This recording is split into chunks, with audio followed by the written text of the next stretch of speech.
Hey babes, welcome back to my channel and welcome to another video.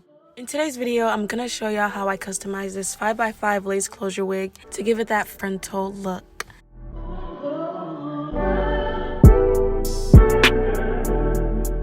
I'll also be showing y'all how I achieved these beautiful crimps on my first try. And lastly, I'll be installing the wig to show y'all the final look.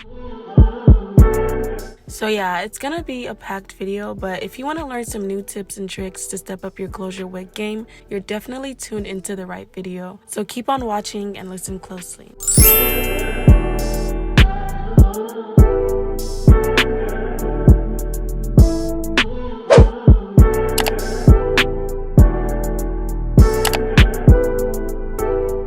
The hair I'm going to be working with today is from Alipearl hair, and this is their straight HD transparent 5x5 pre-made lace closure wig.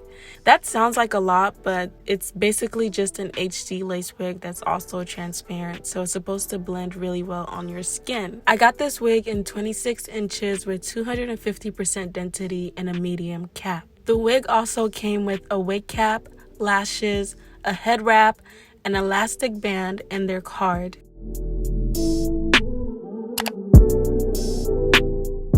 In today's look, I'm going for a bust down middle part with a natural pluck and classic baby hairs. I didn't record myself bleaching the knots, which is something that I need to do, but I did bleach the knots. I always start by using my hot comb to press all the hair all the way back, so I sort of have a blank canvas and all the hair is going in one direction. Next, I go ahead and part out about 1/4 of an inch of hair so that I can use it to cover the tracks around the closure. I like to really take my time with this part because that's how you get a flat install. You have to make the hair lay flat on top of the tracks, okay? So take your time.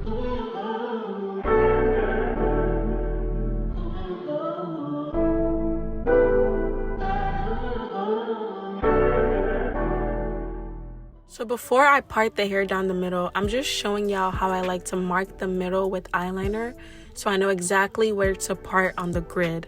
I do this by folding the hair in half and matching the two side taps perfectly. Then I use my eyeliner to mark the middle grid on the lace. You really don't have to do all of that. You can just eyeball it, but I just like to make sure that I'm perfectly in the middle to give it that crisp look.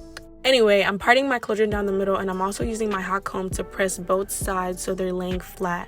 If you're a beginner, I suggest plucking your parting before you start plucking overall so that you can avoid over plucking the part where the parting is supposed to flow. That sounds really confusing, but I hope that made sense. But as you can see, I'm literally plucking a straight line down the middle, and I even look really closely at the grid to make sure I'm plucking straight down one grid. Very tedious, but very worth it for that crisp middle part look. Also, we are not plucking all the way back. You should leave about 1/2 inch of hair to flow down the back to cover the tracks back there.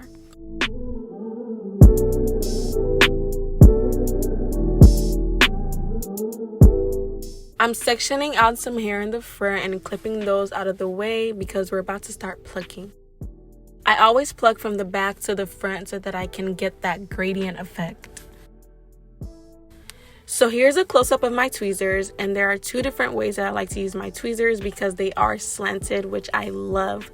The first way is using it as a flat edge, which you can use when you're about to pluck a lot of hair. The next way is to use it as a pointy edge, which you can use when you want to pluck more precisely. The best thing I can tell y'all about plucking is to just keep moving around, never pluck too much in one spot, and just pay attention. I'm showing y'all the actual speed that I am plucking in, and I'm using the flat edge of my tweezers this time because I'm trying to pluck out a lot of hair, and also because the knots in the back tend to be thicker and more stubborn, so I really have to go ham. I also like to comb and hot comb the hair every once in a while just to check up on my work and make sure I'm not plucking too much.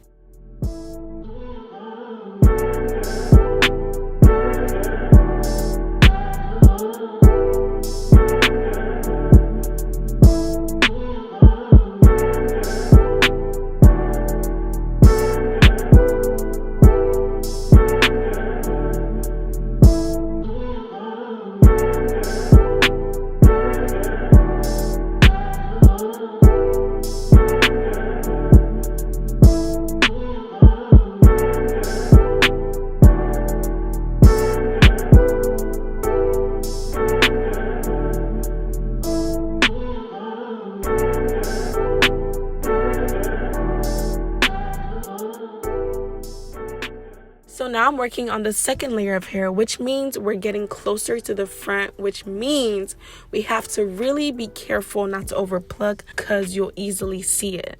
To prevent that, we will be plucking with the pointy side of the tweezers. As I told y'all before, the pointy side allows you to pluck more precisely. Also, this is a thinner layer of hair that I've added, so you want to make sure you're not plucking too deep. Concentrate the depth of your plucking on that small front area. And again, I always like to press with my hot comb to see my progress and kind of gauge if I need to pluck more or if I like what I have.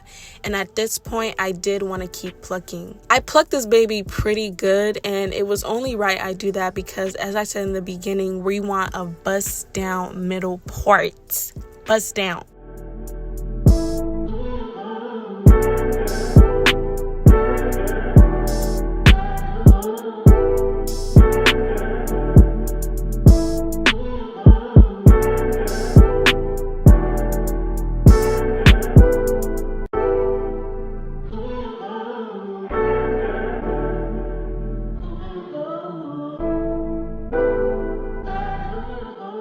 Now for the hair in the very front. With this part, you don't want to pluck too much at all because these hairs are very fragile and they tend to shed the fastest. I never really spend too much time plucking this part because this is the part of the wig that the manufacturers already pre-plucked, so you don't really have to do too much to begin with. And also, this is the part that I usually use for baby hair, so you can just play with them pretty much.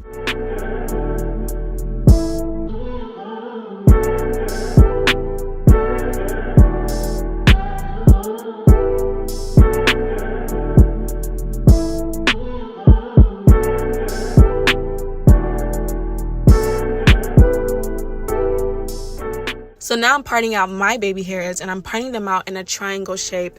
And I can't really explain the science behind the triangle shape, but there is a science behind it, and you got to get with it because it really works, okay?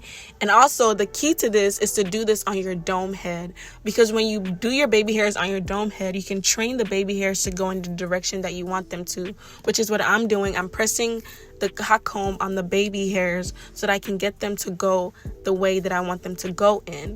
You wouldn't really want to do this on your head too much because you could really burn yourself. So yeah, do this on your dome head.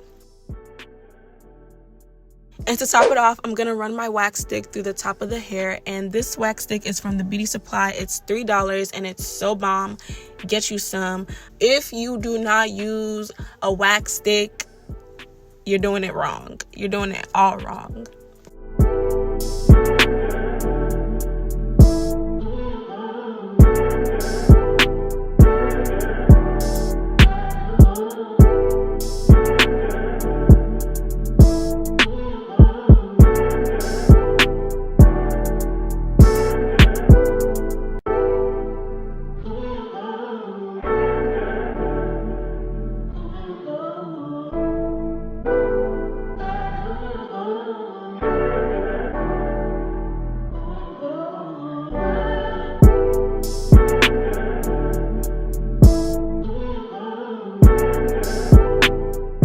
So now that we've customized our closure to the desired look, we can go ahead and get into styling. But can we talk about how you can't even see the lace? Like, please help me locate the lace. Like, the whole time I've been doing this video, y'all could not see the lace. Unless I wanted you to see the lace, you couldn't see it.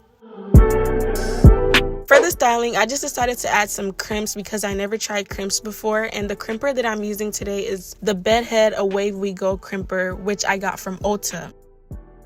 I sectioned the hair off into multiple parts, and I used BioSilk on every part to serve as my heat protectant, and it also gives the hair a shiny look, so I love that stuff.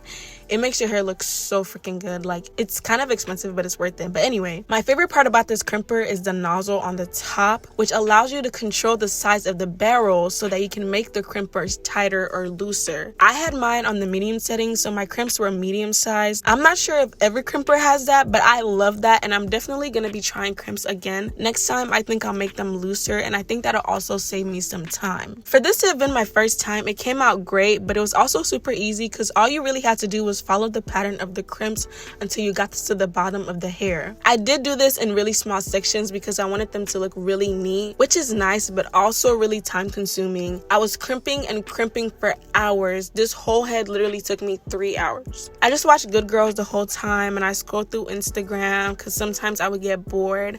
My hands were cramping up and everything, but when I got to that last piece of hair and it all came together, it was definitely worth it because look how beautiful. I love that. I sprayed it with Got To Be spray to top it off, and everything was good to go. Of course, I cannot end this video without installing this beauty, and she is a beauty. Like, the way this hair is just flowing, I'm even surprised that these crimps look so good on this hair like this, because this is straight hair, you know. I think you're supposed to do crimps on body wave hair. Anyways, I did my regular blending trick with this where I rubbed the foundation all over my lace to serve as my lace tint, and then I just went ahead and sprayed some Got To Be spray right on top of the lace, and I melted that right into my skin using my rat tail comb and my blow dryer on the cool setting.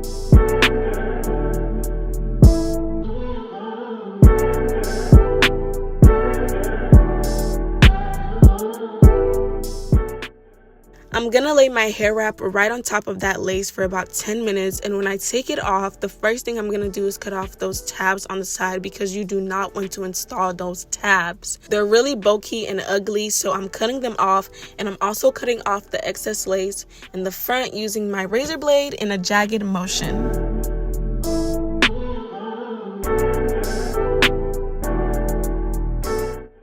I'm cutting my baby hair shorter so that I can lay them, but before I lay the baby hairs, I'm also going back in with my Got To Be spray again to touch up the parts that aren't really melting. I try to do this really lightly, but the Got To Be spray nozzle is so uncontrollable. But anyways, after all that's taken care of, I'm gonna lay my edges with my edge booster. I love using edge control because it gives you that control. Nah, but for real, edge control is the best way to lay your edges because it's not messy and it really lays. After I've gotten them the way I want, I'm just gonna tie them up for about 10 minutes, and after that 10 minutes, when I take this hair wrap off, you see it. You see it. You see how that thing is looking. I know you see that.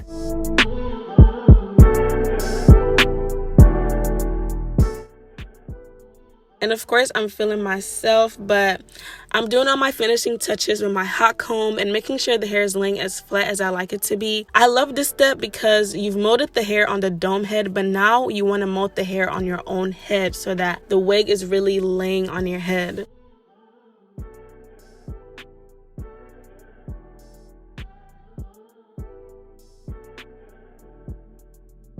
Yeah, here's the finished look, guys. I'm obviously feeling myself and I'm obviously looking pang, but thank you guys so much for tuning in. I'll see you guys in my next video. Bye.